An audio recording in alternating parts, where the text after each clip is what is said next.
Human blood से related जितने सारे फैक्ट्स और इन्फॉर्मेशन प्रीवियस ईयर के क्वेश्चंस पेपर को स्टडी करने के बाद मुझे पता चले हैं, मैंने इस वीडियो में उनको सबको इंक्लूड करने की कोशिश किया हूं और आशा करता हूं कि वीडियो काफ़ी इन्फॉर्मेटिव होगी। ह्यूमन ब्लड जो है फ्लूइड कनेक्टिव टिश्यू है, यानी कि रक्त एक तरल संयोजी उत्तक है। ब्लड जो है ह्यूमन बींग्स में वो वेट के अकॉर्डिंग वैरी करते हैं। 7% ऑफ टोटल वेट जो है वो ब्लड्स हो सकते हैं। एक सामान्य पुरुष में 5 से 6 लीटर ब्लड्स होते हैं और महिलाओं में यह ½ लीटर कम होता है। महिलाओं में ½ लीटर कम होने का मेन रीजन है उनका वेट, क्योंकि पुरुषों की अपेक्षा जनरली क्या होती है कि महिलाएं वेट में कम होती हैं। पीएच वैल्यू जो है ब्लड का 7.4 होता है, अर्थात कि यह बेस क्षार की कैटेगरी में आता है। हम लोग ह्यूमन ब्लड के बारे में पढ़ रहे हैं, अर्थात अदर जीव जंतु पशु पक्षी कीड़े मकोड़े उनके जो ब्लड का कॉम्पोजिशन है या फॉर्मेशन है वो अलग तरीके से हो सकता है। यहाँ पर हम लोग मानव रक्त के बारे में पढ़ रहे हैं। तो मानव रक्त 2 चीज़ों से मिलकर बना होता है। एक है प्लाज्मा, जिसका कि 60% पार्टिसिपेशन है ब्लड बनने में, और दूसरा है ब्लड कॉर्पसल, जिसे रक्त कोशिकाएं कहते हैं। इनकी जो पार्टिसिपेशन है वो 40% है ब्लड बनने में। रक्त कोशिकाएं 3 तरह की हो सकती हैं, रेड ब्लड सेल या कॉर्पसल्स, व्हाइट ब्लड सेल या कॉर्पसल्स, और तीसरा प्लेटलेट्स। तो हम लोग इन्हीं चारों के बारे में जानेंगे अगले स्लाइड्स में। प्लाज्मा क्या होती हैं, आरबीसी क्या होती हैं, डब्ल्यूबीसी क्या होती हैं और प्लेटलेट्स क्या होती हैं। प्लाज्मा ब्लड का 60% जो पोर्शन है वो प्लाज्मा से बना हुआ होता है, और प्लाज्मा जो है वो लिक्विड पार्ट ऑफ ब्लड है, यानी कि रक्त का अजीवित तरल भाग प्लाज्मा कहलाता है। और प्लाज्मा बना कैसे होता है, तो प्लाज्मा में 90% वाटर, 7% प्रोटीन, 0.9% सॉल्ट, 0.1% ग्लूकोज और जो रेस्ट एलिमेंट्स बचे वो 2% के आसपास होते हैं। तो प्लाज्मा में सबसे ज्यादा क्या होता है, तो पानी होता है। इसके कार्य प्लाज्मा के क्या है, ताप नियंत्रित करता है। ताप नियंत्रित करने का मतलब हो गया कि ठंडे में ठंडी से बचाना, गर्मी में गर्मी से बचाना, और घाव भरने में भी काम आता है। प्लाज्मा से ही रिलेटेड 2 काफी इंपॉर्टेंट जो कॉन्सेप्ट है उसे हमें जानना है। एग्जामिनेशन में कई बार ये पूछा जा चुका है। नंबर फर्स्ट जो है फाइब्रिनोजेन है। फाइब्रिनोजेन और टाइप ऑफ प्रोटीन है जो कि रक्त में थक्का जमने में सहायता करता है। और हम लोग ये भी जानते हैं कि विटामिन के जो होता है वो भी रक्त में थक्का जमाने में मददगार है, जो कि हम लोग विटामिन में इस चीज को देख चुके हैं। दूसरा कॉन्सेप्ट है सेरम। सेरम का मतलब ये होता है कि जिसमें से फाइब्रिनोजेन एंड प्रोटीन को एक्सट्रैक्ट कर दिया जाए प्लाज्मा से, तब बचता है सेरम। देखिए सेरम का फॉर्मूला ये है, सेरम का मतलब होता है plasma minus clotting factor. Clotting factor जो होती हैं वो कैसे होती हैं, प्रोटीन के चलते होती हैं, और प्रोटीन का एक स्पेशल प्रोटीन होता है फाइब्रिनोजेन। अभी हम लोगों ने देखा प्लाज्मा में कि प्रोटीन 7% है। इस प्रोटीन को हटा दीजिए प्लाज्मा से, तो जो रेस्ट चीजें बची वो सेरम कहलाती हैं। और अभी तो सेरम के बारे में हम लोग सब लोग जान चुके हैं। 3 वर्ड, कोविड-19, कोरोना वायरस और सेरम, ये तो सब हम लोग जान चुके, पहले नहीं जानते थे, क्योंकि जो सेरम के ही तो चलते हमने अपनी वैक्सीन बनाई है सीरम इंस्टीट्यूट पुणे में। तो सेरम का मतलब ये होता है कि जहां पर हम लोग क्लोटिंग फैक्टर को हटा देते हैं, और क्लोटिंग फैक्टर का मतलब कुछ और नहीं होता है, बस प्रोटीन होता है। प्लाज्मा से प्रोटीन को हटा दीजिए, जो रेस्ट चीज बची वो सीरम कहलाएंगी। आई होप सो कि आपको ये कॉन्सेप्ट समझ में आ गया होगा फाइब्रिनोजेन और सीरम के बारे में। नेक्स्ट है रेड ब्लड सेल, आरबीसी, लाल रक्त कणिका। अभी हम लोगों ने देखा कि ब्लड कॉर्पसल्स जो है वो 3 तरह के होते हैं, एक आरबीसी होता है, एक डब्ल्यूबीसी होता है और एक प्लेटलेट्स होता है। जो सबसे ज्यादा होती हैं 90% वो आरबीसी होती हैं, और सबसे कम जो है वो डब्ल्यूबीसी होती हैं। आरबीसी के बाद प्लेटलेट्स के नंबर आते हैं, और फिर सबसे कम जो होती हैं रक्त कोशिकाओं में वो डब्ल्यूबीसी होती हैं। इसको भी जस्ट जानेंगे आगे। उससे पहले हम लोग देखते हैं कि रेड ब्लड सेल क्या है। 90% जो है वो लाल रक्त कणिकाएं होती हैं। इसमें न्यूक्लियस का अभाव रहता है लाल रक्त कणिका में, यानी कि देखिए ये सेल है, तो सेल के अंदर भी तो बहुत सारी चीजें होती हैं। हम लोग बॉडी का यानी कि जीवन का जो सबसे छोटा इकाई है उसे सेल कहते हैं, लेकिन सेल के अंदर भी बहुत सारी चीजें होती हैं, जैसे न्यूक्लियस होता है, माइटोकॉन्ड्रिया होता है, गोल्गी बॉडी होता है। तो ब्लड सेल में, रेड ब्लड सेल में न्यूक्लियस नहीं होता है। एक्सेप्शन इसमें केवल है लामा और कैमल को छोड़कर। ये लामा है और ये कैमल है। इन दोनों को छोड़कर जितने सारे रेड ब्लड सेल हैं उसमें न्यूक्लियस नहीं होगा। इनका जो जीवन काल होता है आरबीसी का वो 20 से 120 दिन हो सकता है। इनका निर्माण बोन मैरो यानी कि अस्थि मज्जा में होता है और इसकी मृत्यु स्प्लीन पलिया में होती है। लीवर और जो पलिया है वो दोनों एक ही तरह से है। कभी कभी ये भी लिखा रहेगा कि liver is called grave of RBC. Grave का मतलब हो गया कब्रिस्तान, और स्प्लीन को भी यानी कि पलिया को भी आरबीसी का कब्रिस्तान कहा जाता है। तो पूछा जाए कि आरबीसी का कब्रिस्तान किसे कहते हैं, तो पलिया को कहते हैं या लीवर को कहते हैं। दोनों में कंफ्यूज बिल्कुल मत होइएगा, दोनों एक दूसरे से ही जुड़ा हुआ है। कब्रिस्तान का मतलब हो गया, और क्यों कहते हैं कब्रिस्तान पलिया को, क्योंकि यहां पर इसकी मृत्यु हो जाती है। लेकिन पलिया को ही ब्लड बैंक भी कहते हैं। क्यों कहते हैं ब्लड बैंक, क्योंकि यह रक्त स्रावी सदमे के हमले में रक्त का भंडारण रखता है। जब ब्लड हमारे बॉडी से निकलने लगता है कटने के बाद, तो ब्लड वो जो आता है बॉडी में वो कहां से आता है, फिर वो पलिया से ही आता है। इसीलिए हम लोग ब्लड बैंक भी कहते हैं पलिया को। आरबीसी के कार्य देखते हैं। शरीर की हर कोशिका में ऑक्सीजन पहुंचाना एवं कार्बन डाइऑक्साइड को वापस लाना इसका मेन काम है। आरबीसी की कमी से एनीमिया और पीलिया यानी कि जॉन्डिस हो जाता है। जॉन्डिस में कुछ इस तरह से चीजें होती हैं, पूरा शरीर पीला पड़ जाता है। आरबीसी में हीमोग्लोबिन नामक प्रोटीन पाया जाता है जिसके कारण रक्त का रंग लाल दिखाई देता है। आरबीसी में हीमोग्लोबिन नामक प्रोटीन पाया जाता है जिसके कारण रक्त का रंग लाल दिखाई देता है। हमें रक्त जो है वो लाल दिखता है ना, वो क्यों दिखता है, हीमोग्लोबिन के चलते। और हीमोग्लोबिन क्या है, एक तरह का प्रोटीन है। आरबीसी को मेजर करते हैं हम लोग हेमोसेटोमीटर के द्वारा। ब्लड में कितना आरबीसी है हम इसकी मेजरमेंट हेमोसेटोमीटर के द्वारा करेंगे। जैसे हम लोग अपने तापमान को यानी कि टेम्परेचर को मेजर करते हैं थर्मोमीटर में, उसी तरह से आरबीसी को मेजर करेंगे हेमोसेटोमीटर के द्वारा। सोते वक्त आरबीसी की मात्रा घट जाती है, ये एक अदर कॉन्सेप्ट था। 5% की कमी हो जाती है।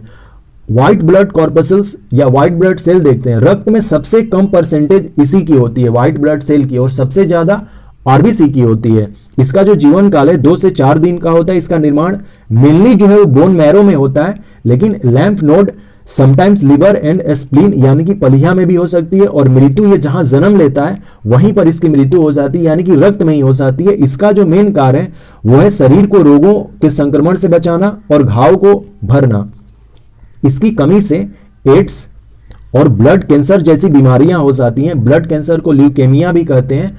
और हम लोग 1 दिसंबर को वर्ल्ड एड्स डे मनाते हैं। वर्ल्ड एड्स डे इसलिए मनाते हैं कि हम लोगों को जागरूक कर सकें कि पूरे विश्व से एड्स को खत्म करना है। तो वो 1 दिसंबर को हम लोग मनाते हैं वर्ल्ड एड्स डे। अब हम लोग देखते हैं प्लेटलेट्स। प्लेटलेट्स को थर्मोबोसिट्स भी कहते हैं। Only found in human and mammal blood. यह केवल मानव और कुछ जो स्तनपायी जंतु हैं उन्हीं के ब्लड में पाया जाता है। अर्थात कि यह बर्ड्स या जो और कीड़े मकोड़े हैं उनमें प्लेटलेट्स नहीं पाए जाते हैं। और इसमें तो बिल्कुल न्यूक्लियस नहीं होता है, प्लेटलेट्स में न्यूक्लियस नहीं होता है। आरबीसी में तो एक्सेप्शन था, कैमल और लामा, लेकिन यहां पर न्यूक्लियस नहीं होता है। सामान्यतः किसी मनुष्य के रक्त में 1.5 से लेकर 4 लाख प्रति घन मिलीमीटर प्लेटलेट्स होते हैं। देखिए, जब बुखार लगता है तो हम लोग जब अपने खून की जांच करवाने चाहते हैं तो डॉक्टर कहता है कि आपके प्लेटलेट्स कम हो गए हैं। कम होने का मतलब है कि 1.5 लाख से कम हो गए हैं प्रति घन मिलीमीटर, तब हमें बुखार लग जाता है। निर्माण इसका बोन मैरो में होता है, मृत्यु इसकी पलिया में होती है। और इसका कार्य जो है वो हेल्पिंग क्लोटिंग ब्लड यानी कि रक्त के थक्के जमने में ही करता है। प्लेटलेट्स की कमी से होने वाले जो रोग हैं वो है डेंगू और चिकनगुनिया। और ये दोनों जो रोग हैं वो एडिस एगिप्टी मस्कीटो के काटने से होता है। Ratio of RBC and WBC देख लेते हैं। आरबीसी जब 600 होंगे तो डब्ल्यूबीसी 1 होगा। यही कारण है कि हमारा जो ब्लड है वो लाल दिखता है। अब हम लोग देखेंगे ब्लड ग्रुप, रक्त वर्ग। इसकी खोज जो है कार्ल लैंडस्टीनर ने 1900 में की थी, जिसके चलते इन्हें 1930 का नोबेल पुरस्कार भी मिला था। ब्लड ग्रुप का पता कैसे चलता है कि यह ब्लड ग्रुप का कैसे इन्होंने खोजा। देखिए, मनुष्य के रक्त की भिन्नता का मुख्य कारण लाल रक्त कणिका में पाई जाने वाली ग्लाइकोप्रोटीन है। जिसे एंटीजेन कहते हैं। अभी जस्ट हम लोगों ने देखा कि लाल रक्त कणिका है जो सबसे ज्यादा होती है, और लाल रक्त कणिका में एक प्रकार की प्रोटीन पाई जाती है जिसको ग्लाइकोप्रोटीन कहते हैं, और यही एंटीजीन होता है। एंटीजीन दो प्रकार के होते हैं, एंटीजीन ए और एंटीजीन बी।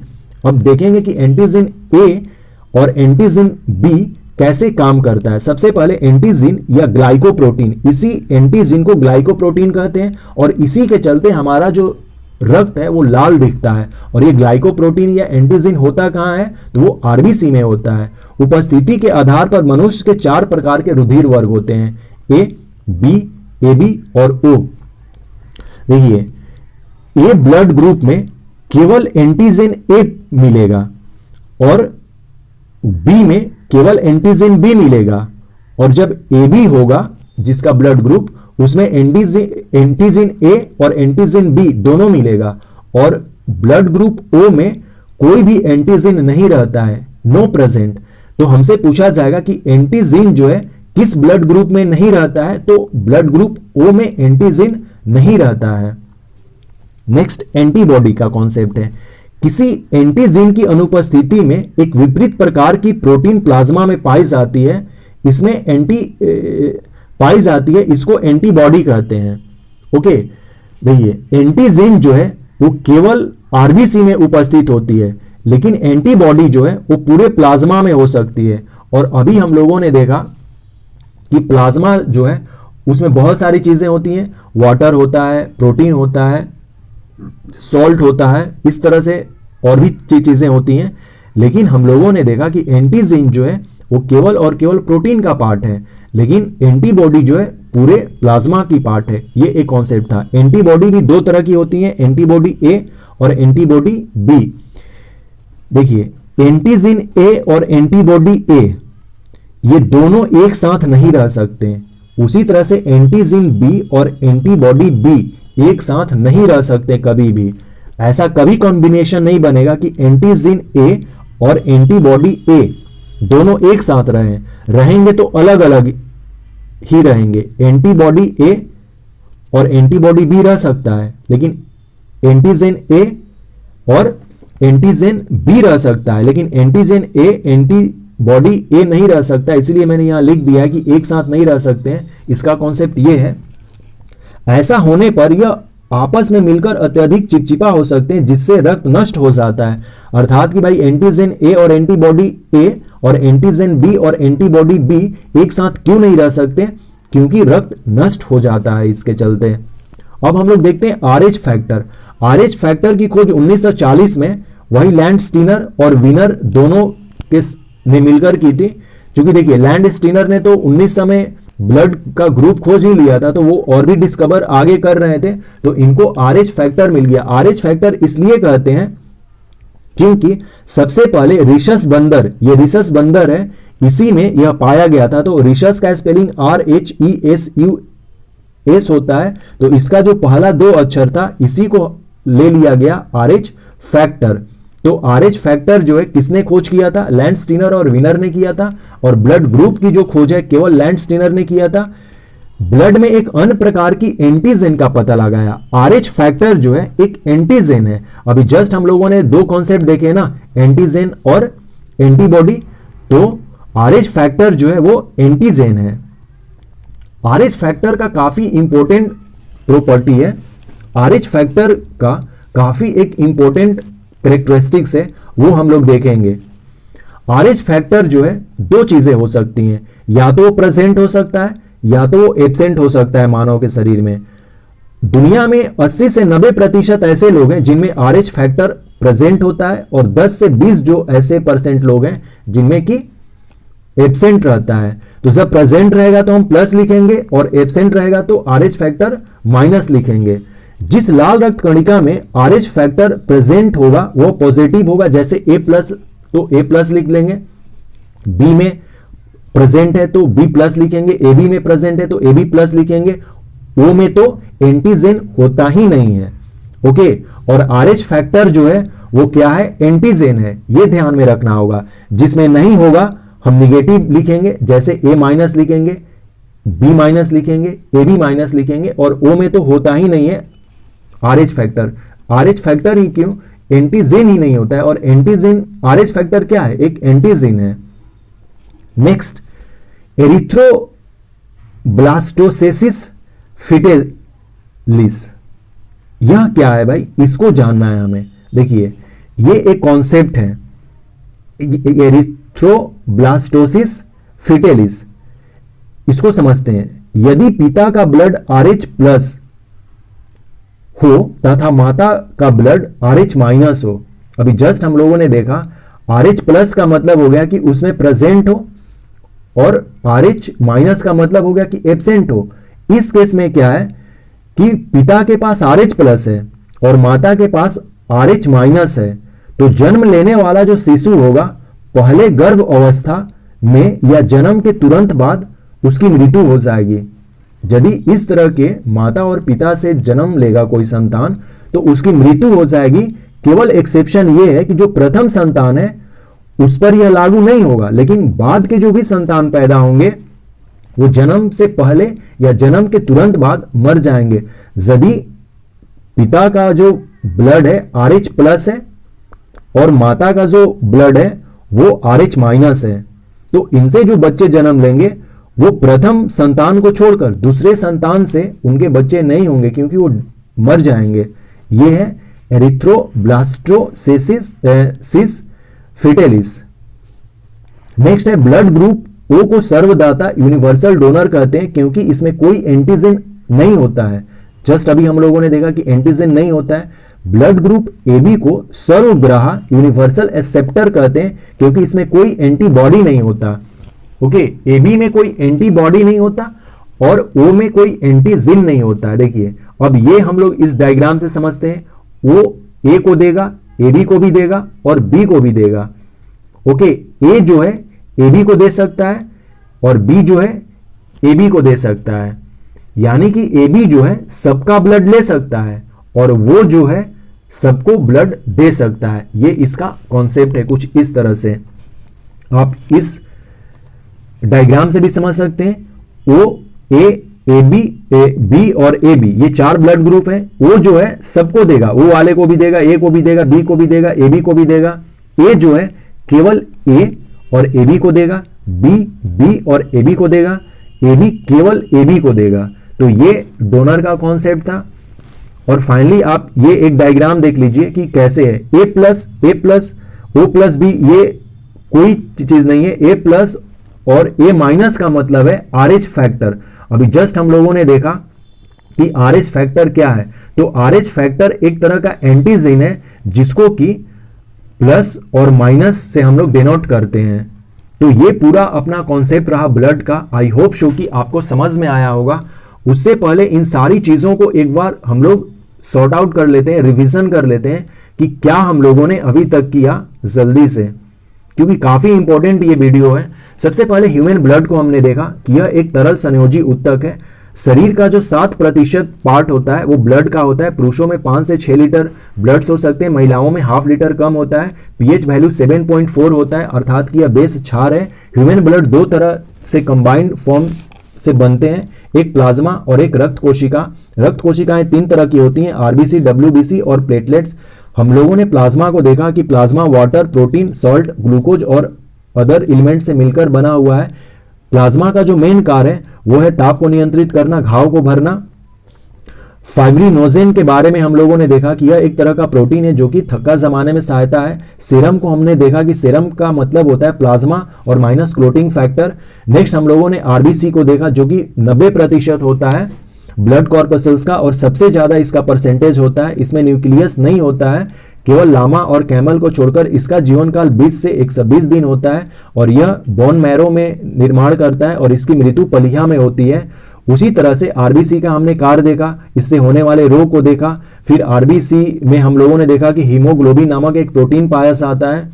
फिर डब्ल्यूबीसी को हम लोगों ने देखा, फिर डब्ल्यूबीसी से होने वाले रोगों को देखा। प्लेटलेट्स देखें, प्लेटलेट से कमी होने वाले रोगों को देखा। फिर आरबीसी और डब्ल्यूबीसी का रेशियो देखा, 600:1 होता है। रक्त वर्ग के बारे में हम लोगों ने देखा कि कार्ल लेंस स्टीनर ने खोजा था 1900 में। ब्लड ग्रुप को पता कैसे हम लोग करते हैं, एंटीजन क्या होता है, एंटीबॉडी क्या होता है, ये सब हम लोगों ने देखा। और फाइनली RH फैक्टर क्या होता है हम लोगों ने देखा, और एक कॉन्सेप्ट भी हम लोगों ने सीखा कि एरिथ्रोब्लास्टोसिस फिटेलिसिस क्या होता है। तो यदि पूछा जाए कि RH प्लस और RH माइनस ब्लड ग्रुप वाले क्या महिला और पुरुष को शादी करनी चाहिए, तो आंसर होगा नहीं, क्योंकि जो बच्चे ही होंगे उनके ना, वही जिंदा नहीं रहेंगे, तो फिर शादी करने की क्या मतलब। तो ये भी कई बार क्वेश्चन पूछा गया है। और फाइनली हम लोगों ने ब्लड ग्रुप ओ जिसको कि सर्वदाता कहते हैं और ब्लड ग्रुप AB जिसको कि सर्वग्राहता कहते हैं को हमने जाना। तो ये अपना डिटेल्स में ब्लड के बारे में कॉन्सेप्ट रहे, और इसमें मैंने उन सारे फैक्ट्स और इंफॉर्मेशन को कंसिडर करने की कोशिश की थी। So thanks and take care.